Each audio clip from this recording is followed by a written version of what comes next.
সমস্যা। আজকে আমাদের ক্লাসের টপিক কি?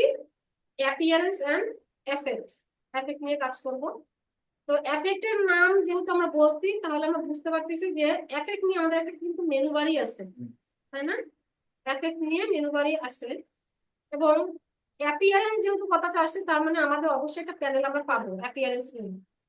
হ্যাঁ, এবং অ্যাপিয়ারেন্সের সাথে একটা লিঙ্ক করা একটা অপশন আছে, যে এটা শিখতে হবে। যেমন আমরা টাইপ নিয়ে শিখছিলাম না, টাইপের সাথে একটা কি লিঙ্ক ছিল না, character style, paragraph style link করা ছিল। সেরকম আমাদের অ্যাপিয়ারেন্সের সাথে লিঙ্ক করা হচ্ছে আমাদের গ্রাফিক স্টাইল। গ্রাফিক স্টাইল এই দুটো একে অপরের সাথে ওতপ্রোতভাবে জড়িত। এক কথায় এফেক্ট, অ্যাপিয়ারেন্স আর গ্রাফিক স্টাইল, এই তিনটা একই ক্লাসের অন্তর্ভুক্ত, একই টপিকসের অন্তর্ভুক্ত। তাহলে আমরা একটা একটা করে আগে শিখবো, এগুলো আমরা কেটে দেই। এখন আমরা আসি এফেক্টে। এফেক্টে আমরা সবকিছু শিখবো না, জাস্ট বেসিক মানে জিনিসটা কি এটা বোঝানোর জন্য আমি একটা জিনিস দেখা দিচ্ছি। এখানে দেখেন, এখানে দুই ধরনের এফেক্টস আছে। এফেক্ট মানে তো বুঝেন যে আলাদা কিছু, আর আলাদা কিছু একটা আমার ডিজাইনের উপর আলাদা কিছু একটা নতুন করে অ্যাড করা। আর এফেক্ট কিন্তু কখনোই, আমি আগে ইয়া করি, এটা মনে করেন বাংলাদেশ লিখি,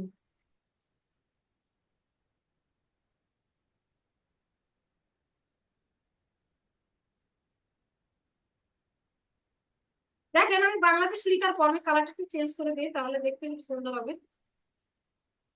বাংলাদেশ লিখছি, লেখা বড় করতে পারেন না টাইপিং এ গেলে, ওটা মনে হয় আপনি ইয়া টুল নিচ্ছেন, প্যারাগ্রাফ টুল, এরিয়া টাইপ টুল নিচ্ছেন। এরিয়া টাইপ বড় হয় না, এরিয়া টাইপ এখান থেকে আপনার টাইপ করতে হয়, এখান থেকে বড় করতে হয়। এটা পয়েন্ট টাইপ, তো এই কারণে আমি ধরে বাড়াচ্ছি, বড় হচ্ছে। ক্লাসগুলো একটু মনোযোগ সহকারে আপনারা কি করবেন, খাতা নেবেন, খাতা নিয়ে ওগুলো ইয়ে করবেন, নোট করবেন। তাহলে হবে কি, একটা ক্লাস বারবার দেখা লাগবে না, আপনার ইনফরমেশন গুলো আপনার খাতার মধ্যে থাকবে। এই যে আপনি এখন বললেন আপনার টাইপ বড় হচ্ছে না কেন, এটা কিন্তু আমরা বলে দিচ্ছি কেন বড় হচ্ছে না।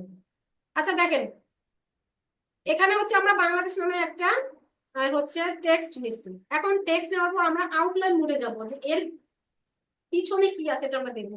আউটলাইন মোডে যাওয়ার জন্য কন্ট্রোল ওয়াই দিব, কারণ আমরা আউটলাইন মোডে চলে গেছি। আউটলাইন মোডে চলে যাওয়ার পরও দেখতেছি আমাদের বাংলাদেশ লেখাটাই আছে। আউটলাইন মোডে কখনোই কালার নেয় না, কালার আপনি দেখতে পারবেন না, আপনি স্ট্রোক দেখতে পারবেন না, শুধু ওই ডিজাইনটা কি দিয়ে তৈরি শুধু সেটাই দেখতে পারবেন না। বাংলাদেশ লেখাটা কিন্তু কালো আসছে, কারণ এর কালারটা সে নেয়নি। এবার আসেন, এবার আমি কন্ট্রোল ওয়াই দিয়ে আবার আমার আগের অবস্থায় ফেরত আসি। এবার আসেন আমি এখানে কিছু ইফেক্ট দিব। কি ইফেক্ট দিব? মনে করেন আমরা যে ডিস্ট্যান্স ট্রান্সফর্ম ইয়াতে গিয়ে আমি হচ্ছে এখানে বিভিন্ন ধরনের কুইক অপশনটা দেই। কুইক অপশন দিয়ে এখানে দেখেন আমি আমার কিছু ডিজাইনের চেঞ্জ করলাম, করে ওকে দিলাম। এখন আমি আবার কন্ট্রোল প্যানেলে যাব, ইয়া আউটলাইন অবস্থায় যাব, কন্ট্রোল ওয়াই দিব, আমি আউটলাইন অবস্থায় গেলাম। দেখেন আমি ইফেক্ট ব্যবহার করছি, আমার ডিজাইনটা কিন্তু চেঞ্জ হয়ে গেছে, কিন্তু এটা আমার আউটলাইন অবস্থায় কিন্তু দেখাচ্ছে না। তার মানে ইফেক্ট জাস্ট তার উপর একটা ইফেক্ট ফেলে, কিন্তু তার গোটা অবজেক্টটার কিন্তু সে পুরোপুরি চেঞ্জ করে না, কোনো কিছুই চেঞ্জ করে না। আগের বাংলাদেশে আছে, জাস্ট উপরে একটা আলাদা ইফেক্ট ফেলানো হয়েছে। কন্ট্রোল ওয়াই দিয়ে আমরা আগের অবস্থায় ফেরত যাই। তার মানে বুঝছেন তো আপনি, না? তাহলে অবশ্যই, তাহলে আপনার আউটলাইনে আপনার প্রিন্টিং এ কোন ডিজাইন যাবে, এটা অবশ্যই আপনি কন্ট্রোল ওয়াই দিয়ে আউটলাইনে নেবেন, কারণ আউটলাইন আপনার প্রিন্টিং এ এইটা প্রিন্ট হবে, আপনার ইফেক্ট কিন্তু প্রিন্ট হবে না। ঠিক আছে? এই কারণে কোনো ডিজাইন শেষ করার পর কন্ট্রোল ওয়াই দিয়ে আউটলাইন মোডে দেখে নেবেন যে আপনার এই ডিজাইনে যা কিছু আপনি অ্যাড করছেন সব দেখা যাচ্ছে কিনা। ঠিক আছে? যেহেতু ইফেক্ট যেহেতু প্রিন্টিং এ যাচ্ছে না, তার মানে অবশ্যই আমাদের ইফেক্টে এমন অবস্থায় আনতে হবে যেন সেটা প্রিন্ট হয়ে যায়, তাই না? তাহলে কন্ট্রোল ওয়াই দিয়ে আমরা ফেরত যাই, আবার কন্ট্রোল জেড দেই, দিয়ে আগের অবস্থায় ফেরত আসে। তাহলে এতটুকু বুঝছি ইফেক্ট আমাদের আউটলাইনে শো করে না। এবার আসেন, আমি এখানে মনে করেন কোনো কারণে এই টুইক ইফেক্টটা দিয়ে ফেলছি, কারণ আমি এটাকে ডিলিট করবো কি করে? আমি মনে করেন ভুলে দিয়ে ফেলছি, বা যে কারণে দিয়ে ফেলেছি আমি চাই এটাকে ডিলিট করতে। এখানে কিন্তু কোথাও ডিলিট অপশন পাবেন না, এখানে যে আপনি ইফেক্ট শুধু অ্যাপ্লাই করার অপশন পাবেন, কিন্তু এখান থেকে কোনো ডিলিট করার অপশন পাচ্ছেন না। তাহলে এটা ডিলিট করতে তো হবে আমাদের। ডিলিট করার জন্য আমাদের অ্যাপিয়ারেন্স প্যানেলে যেতে হবে। অ্যাপিয়ারেন্স প্যানেলে চলে গেলাম। অ্যাপিয়ারেন্স প্যানেল এমন একটা প্যানেল যেখানে শুধু ইফেক্ট নিয়ে সে কাজ করে। এখানে দেখেন আমি আমি এই অবজেক্টটা সিলেক্ট থাকা অবস্থায় এখানে দেখেন আমার কুইক দেখাচ্ছে, মানে এখানে আমি একটা এক্সট্রা ইফেক্ট লাগাইছি। এখানে ইফেক্ট কোনটা দেখার জন্য এখানে লিখবেন যে এফএক্স লেখা আছে। তাহলে এখানে আমি সিলেক্ট করলাম, করে এখান থেকে ডিলিট করে দিলাম। বুঝছেন? ইফেক্ট কিন্তু আপনি শুধু অ্যাপিয়ারেন্স প্যানেল থেকে ডিলিট করতে পারবেন, এখান থেকে অ্যাড করতে পারবেন। এবার আসেন, যেহেতু অ্যাপিয়ারেন্স প্যানেলে আমরা চলে আসছি, অ্যাপিয়ারেন্স প্যানেলে আসার জন্য আমরা কি করব, উইন্ডোতে যাব, গিয়ে অ্যাপিয়ারেন্স লেখা বা শিফট F6 লিখলে আপনার কিন্তু অ্যাপিয়ারেন্স প্যানেলটা চলে আসবে। চলে আসার পর আমরা দেখতে পাচ্ছি এখানে টাইপ দেখাচ্ছে, এখানে টাইপ দেখাচ্ছে। আর কারণ আমি টাইপ সিলেক্ট করছি, এই কারণে আমি যদি একটা শেপ নেই, মনে করেন এখানে আমি একটা হেক্সাগোনাল শেপ নিলাম, তাহলে দেখেন আমি এটা সিলেক্ট থাকা অবস্থায় কিন্তু এখানে আমার পার্ট দেখাচ্ছে। মানে আপনি কি সিলেক্ট করছেন এটা কিন্তু এখানে দেখাবে পার্ট। আর এখানে টেক্সট সিলেক্ট করেন, দেখা যাচ্ছে টেক্সট। তাহলে আমি একটা পাথে যাই, পাথে পাথ পাথে আমরা নরমালি কি কাজ করি, পাথে ফিল কালার দেই, স্ট্রোক কালার দেই, তাই না? আরেকটা জিনিস আমরা অ্যাড করতে পারি, সেটা হচ্ছে ইফেক্ট অ্যাড করতে পারি। এই তিনটা কাজ করে অ্যাপিয়ারেন্স প্যানেল। এখান থেকে আপনি দেখেন এখানে লেখা আছে অ্যাড নিউ স্ট্রোক, এখানে লেখা আছে অ্যাড নিউ ফিল। মনে করেন আপনি চাচ্ছেন এই ডিজাইনটাতে আমরা, যদি আমরা অ্যাপিয়ারেন্স প্যানেলে না থাকি, এই ডিজাইনটা আমরা সর্বোচ্চ কয়টা স্ট্রোক দিতে পারি? একটা স্ট্রোক না? একটা স্ট্রোক। আমি কি চাইলে আর স্ট্রোক দিতে পারবো? এখানে অপশন নাই। আপনি এখানে চেঞ্জ করতে যান, চেঞ্জ করার সুযোগ আছে, কিন্তু এক্সট্রা কোনো আপনার এখানে এক্সট্রা কোনো এখানে আউট স্ট্রোক অ্যাড করার সুযোগ নাই, তাই না? কিন্তু এই সুযোগটা আপনি পাবেন অ্যাপিয়ারেন্স প্যানেল থেকে। দেখেন অ্যাপিয়ারেন্স প্যানেলে আমি একটা স্ট্রোক নিছি, সেই স্ট্রোকের সাইজ 3 পিটি, মানে 3 পয়েন্ট সাইজ। এখন আমি যদি চাই এর উপর আরেকটা স্ট্রোক নিব, ঠিক আছে, তাহলে আমি এটাকে কালো করে দিই, তাহলে আমার জন্য সুবিধা হবে। একটা স্ট্রোক আমার অলরেডি নেওয়া আছে 3, এবার দেখেন আমি আরো একটা স্ট্রোক নিতে চাই, তাই দেখেন অ্যাড নিউ স্ট্রোক দিলাম, অ্যাড নিউ স্ট্রোক দিলাম। কিন্তু একটা জিনিস মনে রাখবেন, এটাকে সিলেক্ট করতে হবে। সিলেক্ট করার পর যদি আপনি অ্যাড নিউ স্ট্রোক দেন, তাহলে এর নিচে একটা স্ট্রোক পাবেন। সবসময় যে স্ট্রোক আপনি নিবেন নতুন একটা, অবশ্যই তার আগের স্ট্রোকটাকে সিলেক্ট করে নেবেন। সিলেক্ট থাকা অবস্থায় এখান থেকে নিউ করে নেবেন, তাহলে হবে কি, এখানে একটা অ্যারেঞ্জমেন্ট তৈরি হবে। এই স্ট্রোকের নিচে এই স্ট্রোকটা পাবেন। তাহলে আমি এই স্ট্রোকটাকে কালারটা চেঞ্জ করে দিই। কালার চেঞ্জ করে আমি মনে করেন মানে কি কালার দিব, এই কালারটা দিন। হ্যাঁ, দেওয়ার পর কিন্তু আপনি স্ট্রোকটা দেখতে পাচ্ছেন না, কারণ কি, এই স্ট্রোকেরও 3 ওয়েট হচ্ছে 3 পয়েন্ট, এই স্ট্রোকেরও ওয়েট হচ্ছে 3 পয়েন্ট। তাহলে অবশ্যই একে বাড়াইতে হবে, তাহলে আমি দেখতে পারবো, কারণ দুইজন একজন আরেকজনের উপর এভাবে লেগে আছে, দুইজনের 3 সাইজ। একজনকে তো আমরা দেখতে পাচ্ছি না, নিচের জনকে।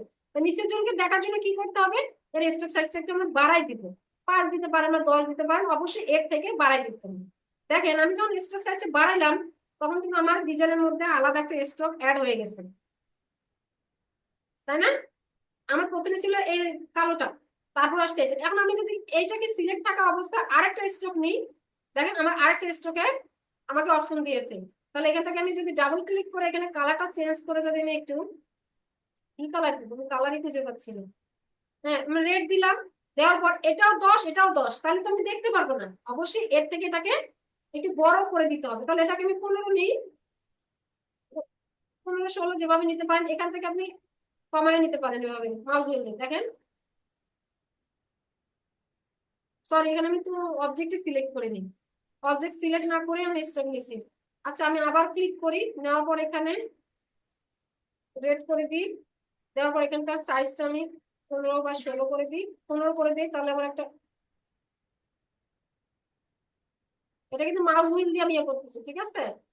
দেখেন এখানে কিন্তু আমি আরো একটা স্ট্রোক অ্যাড করতে পারছি, তাই না? আপনি এভাবে অসংখ্য স্ট্রোক অ্যাড করতে পারেন এখান থেকে। হ্যাঁ, অসংখ্য পারেন। তো আমি এখানকার কালারটা একটু সাদা করে দিই, তাহলে মনে হয় একটু ভালো লাগবে দেখতে, পূর্বে চোখে।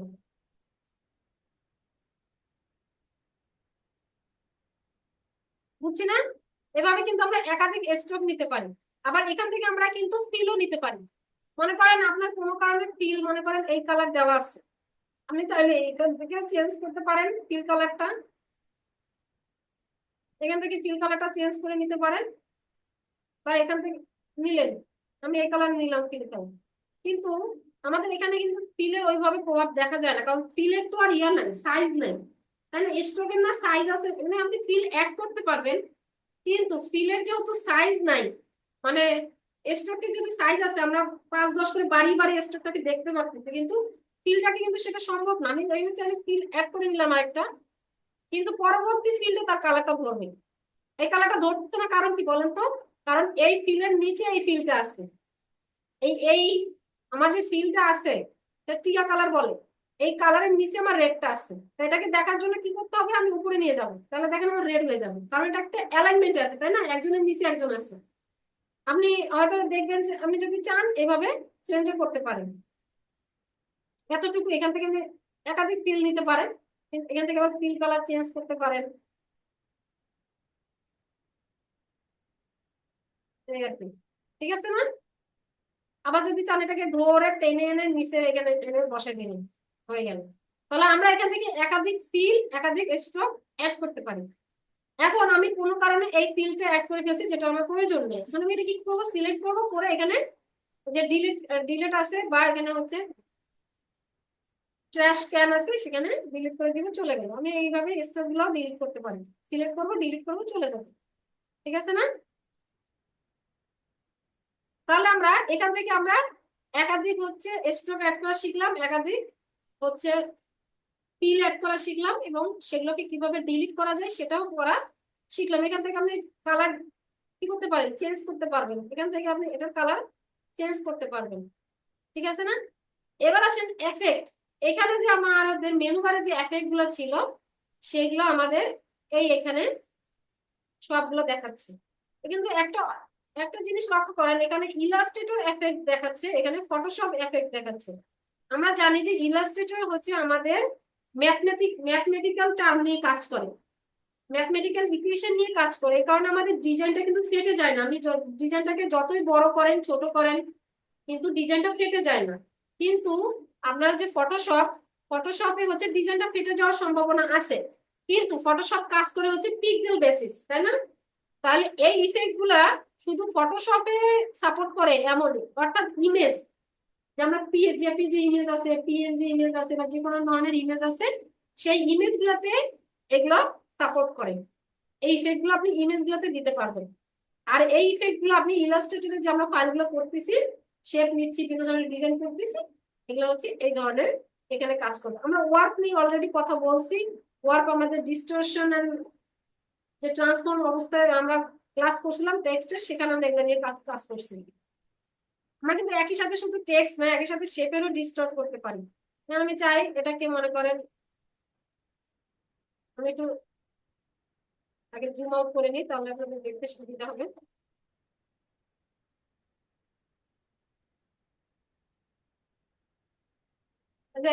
স্পেস বার দিলে হবে কি, হ্যান্ড টুল আসবে, স্পেস বার ধরে রাখলে হবে কি, আপনার এই আর্টবোর্ডটাকে আপনি মুভ করাতে পারবেন।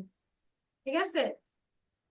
তাহলে এটাকে আমি আলাদা জায়গায় রাখলাম, রাখার পর এখন আমি দেখেন এখানে ইফেক্ট প্যানেলে গিয়ে এখান থেকে ইলাস্ট্রেটর ইফেক্ট দিব, ওয়ার্ক অপশনটা দিব, দিয়ে এখান থেকে আপার লোয়ার দিব, আর আপার দিব। দিলে হবে কি, আমার যে শেপটা আছে সেটা কিন্তু ডিস্টর্ট হচ্ছে, দেখেন ডিস্টর্ট হচ্ছে। হরাইজন্টালি ডিস্টর্ট করতে পারেন, ভার্টিক্যালি ডিস্টর্ট করতে পারেন। এখান থেকে যে আপনার প্রিসেট গুলো দেওয়া আছে সেই প্রিসেট গুলো নিতে পারেন, যে প্রিসেট নিতে মন চায় সেই প্রিসেট নিয়ে কাজ করবেন। নেওয়ার পর আমি ওকে দিব। একটা জিনিস লক্ষ্য করেন, যেটা আপনাদের প্রথমে দেখাইছি, আমার ডিজাইনটা কিন্তু এখানে আমি যখন কন্ট্রোল ওয়াই যাব, আমার আউটলাইন মোডে দেখেন, আমার আউটলাইন মোডে কিন্তু এই ডিজাইনটা দেখাচ্ছে, আমার ইফেক্টটা কিন্তু দেখাচ্ছে না। তার মানে এটা দ্বারা বুঝতে পারলাম যে আমার ইফেক্ট কিন্তু প্রিন্টিং এ গেলে প্রিন্ট হবে না, বা নষ্ট হয়ে যাওয়ার সম্ভাবনা আছে আমার ডিজাইনটা। ঠিক আছে? আমি কন্ট্রোল ওয়াই দিয়ে আমি আবার ফেরত আসি, আমার দেখাচ্ছে একরকম কিন্তু আমার প্রিন্টিং এ হয়ে যাবে অন্যরকম। তাহলে এটাকে কি করতে হবে, অবশ্যই এক্সপ্যান্ড করে নিতে হবে, মানে এটাকে আমার মানে শেপে কনভার্ট করে নিতে হবে। এটা যদি ইফেক্টে আসে এটাকে আবার আমাদের শেপে কনভার্ট করে নিতে হবে, আমি যেই শেপে আছে এটা সেই শেপে যেন কনভার্ট হয়ে যায়। এখন এটাকে ক্লিক করলাম, পুরো অবজেক্টে গেলাম, যাওয়ার পর এক্সপ্যান্ড অ্যাপিয়ারেন্স, মানে আমি অ্যাপিয়ারেন্সটাকে লিংক করা আছে, এই লিংকটাকে আমি ভেঙে দিতে চাই, এক্সপ্যান্ড করতে চাই। ঠিক আছে? এটা একটা লিংক করা আছে না, এখানে লিংক করা আছে, মানে বোঝা যাচ্ছে যে এখানে একটা অ্যাপিয়ারেন্স অ্যাড করা আছে। তাহলে এখানে অবজেক্টে যাব, গিয়ে এক্সপ্যান্ড অ্যাপিয়ারেন্স করে দিব, মানে এখন আমার অ্যাপিয়ারেন্সটা মানে আনলিঙ্ক হয়ে গেছে। তাহলে এখন আমি যদি কন্ট্রোল ওয়াই এ যাই, দেখেন আমার কিন্তু শেপটা দেখাচ্ছে, তাই না? তাহলে এটা আমাদের ভুল করা যাবে না। যখন আমরা প্রিন্টিং এ কোনো জন্য প্রিন্টিং এর জন্য কোনো কিছু ডিজাইন করব, অবশ্যই আমি কন্ট্রোল ওয়াই দিয়ে আউটলাইন মোডে যাব, গিয়ে দেখবো যে আমার ডিজাইনে যা যা কিছু অ্যাড করছি সেগুলো আছে কিনা। আর যদি না থাকে অবশ্যই কন্ট্রোল ওয়াই দিয়ে ব্যাক করে এসে আপনার যদি কোথাও এফেক্ট লাগানো থাকে সেই এফেক্ট গুলোকে অবশ্যই এক্সপ্যান্ড করে নেবেন। এতটুকু বুঝছেন তাই না? এবার আমার এটা যখন শেপে কনভার্ট হয়ে গেছে, এটা কিন্তু আর এফেক্টে নেই। আমি চাচ্ছি এখানে আরেকটা এফেক্ট দিতে। এফেক্ট হচ্ছে আমি এই শেপটাতে আমি হচ্ছে চাচ্ছি এই যে ফটোশপের ইফেক্ট গুলো আছে এগুলো অ্যাড করতে চাচ্ছি। এই ফটোশপের ইফেক্ট গুলো অ্যাড করার আগে অবশ্যই এই শেপটাকে, এটা এটা একটা ভেক্টর শেপ, এটাকে অবশ্যই ক্লিক করে রাইট বাটন ক্লিক করব, করে লিখবো যে মেক পিক্সেল পারফেক্ট। যখন আমরা মেক পিক্সেল পারফেক্ট করব তখন আমার এই ডিজাইনটা পিক্সেলেট হয়ে যাবে। আমি ক্লিক করি মেক পিক্সেল পারফেক্ট ক্লিক করে দেখেন আমার এই ডিজাইনটা কিন্তু পিক্সেলেট হয়ে গেছে।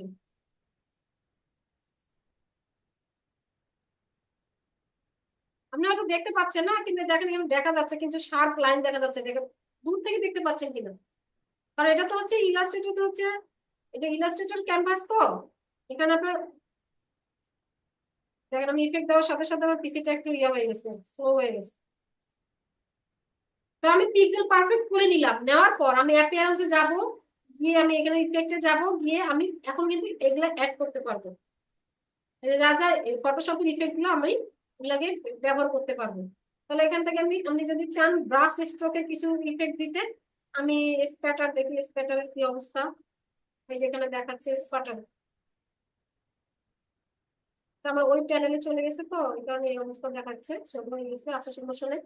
এখানে আপনি এই যে আরো এফেক্ট এখানে আছে, এখান থেকে আমি যেটা ভালো লাগে আমি স্কেচিংটা দেই। দেখেন আমার স্কেচিং দিলে কেমন ইফেক্ট আসে এটা দেখাচ্ছে, ফটোগ্রাফি দিলে কেমন আসে, গ্রাফিক পেন দিলে কেমন আসে।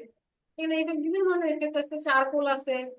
আমরা ডিজাইনের জন্য যেটা আপনার মনে হয় যে আমি এটা দিব, আমি মনে করেন হাফ টোন প্যাটার্নটা দিলাম, দেওয়ার পর আমি এটাকে ওকে দিলাম। এখানে চাইলে হাফ টোন প্যাটার্ন যে ইফেক্ট দিবেন সেটার এখানে কিন্তু অপশন আছে, আপনি চাইলে হাফ টোন প্যাটার্নের সাইজটা বাড়ায় দিতে পারেন, আপনি যদি চান সাইজটা কমাইতে পারেন।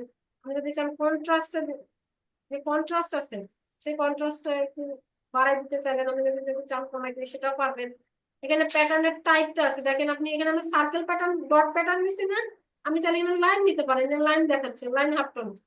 আপনি যদি চান সার্কেল নিতে তাহলে সার্কেল দেখাচ্ছে, তো আমরা সার্কেল নিলাম, নিয়ে ওকে করে দিলাম। দেখেন আমার প্যাটার্নের মধ্যে কিন্তু একটা সার্কেল ইফেক্ট চলে আসছে, তাই না? সার্কেল ইফেক্ট চলে আসছে। আমি এই ইফেক্টের উপর যদি আরো ইফেক্ট লাগাতে চাই, এখানে আবার ক্লিক করব, করে আমি চাচ্ছি এই ইফেক্টের উপর ডিস্টর্ট করতে চাই, আমি ওশান রিপল ডিস্টর্ট করতে চাই। দেখেন আমার একদম ডিস্টর্ট হয়ে গেছে। ডিস্টর্ট আর রিপল সাইজ কমাইতে পারবেন, বাড়াইতে পারবেন, এইভাবে নিজেকে এক্সপ্লোর করতে হবে। টিচার সব শিখাই দিবেন, আমি কিন্তু প্রত্যেকটা ধরে ধরে শেখা দেওয়া সম্ভব? বলুন। আপনারা এইভাবে নিজেরা দেখবেন, আমি হয়তো একটা শিখাই দিতে পারি যে এইভাবে এটা করতে হয়, এটা বা এইভাবে করতে হয়, নিজে নিজে এক্সপ্লোর করতে হবে। এবার এটাকে মনে করেন রিপলের যে ম্যাগনিটিউড আছে, ম্যাগনিটিউড মানে বুঝছেন, রিপলের যে সাইজটা বড় করতে চান বা ছোট করতে চান, এটা এখানে ছোট করলে ছোট হয়ে যাচ্ছে। দেখেন আমি একটু ছোট করি, দেখতে ভালো লাগছে মনে হয়, ওকে। এখানে কিন্তু দেখেন আমি প্রথমে দিছিলাম হাফ টোন ইফেক্ট, তারপরে এখন ওশান রিপল দুইটা অ্যাড হয়ে গেছে, এই ইফেক্টে দুইটা অ্যাড আছে। আপনি যদি কোনো কারণে চান এই এই ইফেক্টটা শো করাবেন না, তাহলে আই বাটনটা অফ করে দিবেন। আপনি যদি চান শো করাতে অন করে দিবেন। আপনি যদি এটা দেখাতে না চান, দেখেন এটা কিন্তু আমার আগে ইফেক্টে চলে আসছে, কারণ কি এই ইফেক্টটা আমার এই ইফেক্টের ভিতরে আছে, তাই এটাকে আনার জন্য উপরে নিয়ে যাবো। এটা যদি আমরা প্রথমে এই ইফেক্টটা দিছি, এখানে প্রথম ইফেক্টটাই ধরছে, বুঝছেন? পরের ইফেক্টটা নিচে ধরবে। এই যে এভাবে আপনি আপনার ইফেক্টের যে অ্যাপিয়ারেন্স প্যানেল ইফেক্টের যে লেয়ার গুলো আছে, আপনি চাইলে কিন্তু এই ইফেক্টটাকে কি করতে পারেন, আপনি চাচ্ছেন যে আমি এই ওশান রিপলটা কি দিছি কিন্তু আমি চাই কিছু এডিট করতে। এডিট করতে গেলে এখানে ডাবল ক্লিক করবেন, ডাবল ক্লিক করলে এখানে আবার এডিটে আপনি চলে যাবেন, এডিটে চলে যাবেন, আপনি আবার এইভাবে এডিট করতে পারবেন। আর যেখানে আছে ডাবল ক্লিক করলে একই অবস্থা, এডিটে চলে যাবেন। বুঝছেন না? এতটুকু বুঝছি তো। এই যে এখানে কিন্তু আমি এটাকে আমার ভেক্টর ইমেজটাকে আমি পিক্সেল পারফেক্ট করে নেওয়ার কারণে কিন্তু আমি ফটোশপে ইফেক্ট গুলো দিতে পারতেছি, তাই না? না হলে কিন্তু আর দিতে পারতাম না, দিলে ওইভাবে ভিজিবল হইতো না। তাহলে এখন এগুলো আমি ডিলিট করে দিই ইফেক্ট গুলো। দেখেন আমি ইফেক্ট ডিলিট করছি, আমার আগের যে আমার শেড ছিল সেটা চলে আসছে। এখন আমি এটাকে চাচ্ছি, আমি যে পিক্সেল পারফেক্ট কোর্স করে নিছি, এটা কন্ট্রোল জেড দিয়ে গিয়ে আমি আগের অবস্থায় ফেরত যাই। আগের অবস্থায় ফেরত যেতে অনেক সময় লাগবে, আমি আলাদা একটা ডিজাইন করে নিই। পিক্সেল পারফেক্ট আপনি হচ্ছে ইলাস্ট্রেটর ফাইলকে পিক্সেল পারফেক্ট করতে পারবেন, কিন্তু পিক্সেল পারফেক্ট করার পর আগের অবস্থায় ফেরত আসতে পারবেন না। হ্যাঁ, এখন আমার কিন্তু একটা ইলাস্ট্রেটর মানে ইলাস্ট্রেটর একটা শেপ হয়ে আছে। এখন শেপে আমি কিছু দিব, এখন এটা ইলাস্ট্রেটরের ইফেক্ট, তার মানে এটাতে কিন্তু এই ইফেক্ট গুলো হবে। আমি চাচ্ছি স্টাইলাইজে যাব, গিয়ে আমি চাচ্ছি কিছু শ্যাডো দিব, এই ইমেজটা শ্যাডো দিব। শ্যাডোতে ক্লিক করলাম, করার পর দেখেন আমাদের আসছে অপাসিটি। আপনি শ্যাডো যে দিচ্ছেন শ্যাডোর অপাসিটি কতটুকু দিতে, 100% দিতে চাইলে 100% আসবে। এন্টার দিবেন, দেওয়ার পর আমি ডাবল ক্লিক করবেন। আমার যদি আরো এডিশনের প্রয়োজন আছে, দেখেন আমার যে পিছনে যে ব্যাকগ্রাউন্ডটা দিচ্ছে 100% কালার দেখাচ্ছে, কিন্তু শ্যাডো তো কখনো 100% কালার হয় না। হয় আমাদের যদি ছায়া দেখতে পারেন, সেটাকে 100% আমাদের দেখা যায়? আমাদের শ্যাডো জাস্ট হালকা একটু কালার দেখা যায়, তাহলে অবশ্যই এটাকে 100% দিবেন না, এটাকে 75%ই রাখবেন। রাখার পর আপনি শ্যাডোটাকে আপনি এক্স অক্ষ বরাবর, এক্স অক্ষ বুঝছেন তো, ডান থেকে বামে এক্স অক্ষ, আর উপর থেকে নিচে হচ্ছে ওয়াই অক্ষ। এক্স অক্ষ বরাবর আপনি শ্যাডোটা, আপনি যদি চান শ্যাডোর সাইজটা এভাবে উপরে ক্লিক করে বাড়াতে পারেন, বা এইভাবে মাউসটা ধরে মাউসের যে হুইলটা আছে সে হুইলটা দিয়ে বাড়াতে পারেন। দেখেন শ্যাডোটা যখন আমি এক্স অক্ষ বরাবর সাইজটা বাড়াচ্ছি, তখন আমার শ্যাডোটা হচ্ছে আমার ডান পাশে পড়তেছে। কোনো কারণে আপনার যদি শ্যাডো মনে হয় যে বাম পাশে নিতে চান, তখন হবে এর মাইনাসের দিকে যাবেন। তার এর মাইনাসের দিকে যাতে সময় লাগবে, মাইনাস দিই, দিয়ে 10 দিই, এন্টার দিলাম, দেওয়ার সাথে সাথে চলে গেছে। তাহলে বাম পাশে আমরা মাইনাস দিলাম আর বাম পাশে চলে গেলাম। দেখেন আমি মাইনাসের পরিমাণ যত বাড়াচ্ছি, আমার কিন্তু শ্যাডোটা বাম পাশে তত বেশি পড়তেছে। এবার আসেন ওয়াই অক্ষ বরাবর, আমি এটাকে 0 করে দিই, তাহলে ওয়াই অক্ষ বরাবরটা আমি ভালো করে দেখতে পারবো। 0 করার পর আমি যদি চাই ওয়াই অক্ষ বরাবর শ্যাডো নিতে, তাহলে ওয়াই অক্ষ হচ্ছে এখানে নিচে পজিটিভ, উপরে আমরা তো গ্রাফের অঙ্ক করছি মনে হয় 9-10 থাকতে। তো সবসময় প্লাস নিচে নিচে হয়, আর মাইনাস উপরে। দেখেন আমি যখন প্লাস দিছি তখন আমার নিচের দিকে শ্যাডো তৈরি হচ্ছে। আমার আর যদি এবার মাইনাসে চলে যায়, -45-47 দিই, তাহলে দেখেন আমার উপরের দিকে শ্যাডো চলে গেছে। এবার হচ্ছে ব্লার, আপনার যে শ্যাডোটা আপনি কতটুকু ব্লার করতে চান। শ্যাডো তো আমাদের একুরেট থাকে না, এটাকে যদি ব্লার করতে চান এভাবে ব্লারও করতে পারেন।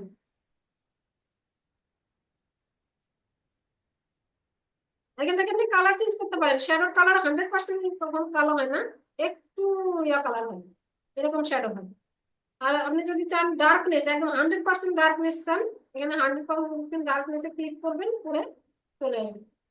এতটুকু বুঝছি তো, তাই না? আর অবশ্যই শ্যাডোর এখানে মাল্টিপ্লাই অপশন আছে, মাল্টিপ্লাই অপশনটা রাখবেন। এটা হচ্ছে ব্লেন্ডিং মোড, যেটা আমাদের অপাসিটি প্যানেলে ছিল, আমাদের ট্রান্সপারেন্সি প্যানেলে ব্লেন্ডিং মোড ছিল, এবং এখানেও ব্লেন্ডিং মোড আছে। ব্লেন্ডিং মোড নিয়ে আমাদের ফটোশপে অনেক মজার মজার কাজ হবে, তো ওইখানে আমরা একবারে শিখবো। তারপর ওখানে শেখার পর আপনারা এখানে এসে অ্যাপ্লাই করবেন। ঠিক আছে, এতটুকু বুঝছি তো? এইভাবে আপনি এখানে শ্যাডো দিতে পারতেছেন। আমি যদি চান আরো কিছু এফেক্ট লাগাতে, স্টাইলাইসিস থেকে গিয়ে আমি চাচ্ছি এখানে রাউন্ড কর্নার চাচ্ছি, আমার কর্নারটা রাউন্ড করতে চাচ্ছি, তাহলে ক্লিক করি। দেখেন আমার কর্নারটা কিন্তু রাউন্ড হচ্ছে। আমরা যে রাউন্ড করতাম, আমরা কিন্তু এখান থেকে রাউন্ড করতাম, মনে আছে কিনা, ডিরেক্ট সিলেকশন টুল দিয়ে। ওই রাউন্ড আর এই রাউন্ডের মধ্যে পার্থক্য আছে। এই রাউন্ড হচ্ছে এফেক্ট, আর ওইটা কিন্তু এফেক্ট ছিল না। এফেক্ট তো বুঝতে পারছেন, যার উপর তার উপরে যত একটা লেয়ার লাগানো। দেখেন আমি রাউন্ড করে নিয়েছি শেপটাকে, আবার রাউন্ড করার সাথে সাথে শ্যাডোটাও রাউন্ড হয়ে গেছে, তাই না? তাই না, আমি আরো এফেক্ট নিতে পারি, ফিল্টার নিতে পারি, এসভিজি ফিল্টার। এখানে ফিল্টার মাত্র একটা আছে না, অনেক ফিল্টার আছে। অ্যাপ্লাই ফিল্টারে যাবেন, যাওয়ার পর এখানে আপনার ফিল্টার দিবেন। আমি দেখেন ফিল্টার দিলাম, ফিল্টার টিভি দেখার অপশন দিচ্ছে না। আমি স্ট্যাটিক দিলাম, দেওয়ার পর সরি, ক্লিকই তো করিনি, সিলেক্টই করিনি। সিলেক্ট করে আমি ফিল্টার দিব। তারপর এসপিসি ফিল্টারে গেলাম, অ্যাপ্লাই ফিল্টারে গেলাম, যাওয়ার পর এই দেখেন আমার যে ফিল্টারটা আমি সিলেক্ট করছি ওই ফিল্টারটা আমার দেখাচ্ছে। দেখেন এখানে অনেক ফিল্টার আছে, আমি ফিল্টার দিয়ে দিয়ে দেখবেন। ফিল্টার মেইনলি ইমেজে লাগাই আমরা, তাই না? বিভিন্ন ধরনের ইমেজ আমরা ফিল্টার দিই, সে তো ওইভাবে ফিল্টার দেয় না, তারপর অনেক সময় প্রয়োজন পড়ে, যখন প্রয়োজন পড়ে তখন এগুলো দিয়ে দিয়ে দেখবেন। ওকে দিলাম, আমি এই ফিল্টারটা দিলাম। এখন এখানে আমি কয়টা, এইটা সিলেক্ট করা অবস্থা আমি এখানে কয়টা ইয়া দিছি দেখেন তো। মানে একটা ফিল্টার লাগাইছি, ড্রপ শ্যাডো দিছি, দুইটা কাজই করছি। আরেকটা কাজ করছিলাম, সেটা দেখাচ্ছে না কেন, এই যে রাউন্ডেড কর্নার এখানে দেখাচ্ছে, ঠিক আছে? তাহলে আমি কয়টা এফেক্ট কয়টা লাগাইছি এটা দেখার জন্য আপনি পাশে দেখবেন এফেক্টস লেখা আছে। যতগুলোতে এফেক্টস লেখা আছে সবগুলো এফেক্টস এখানে, তাই না? তো আমি এগুলো সব ডিলিট করে দিব এক এক করে। আমার ডিলিট করলাম এফেক্ট, এই এফেক্টটা ডিলিট করলাম, শুধু এই এফেক্টটা রয়ে গেল, তাই না? তাহলে এতটুকু বুঝছি তো, তাই না? যা যা কিছু ছিল এফেক্টে ততটুকু বুঝাইলাম। এখন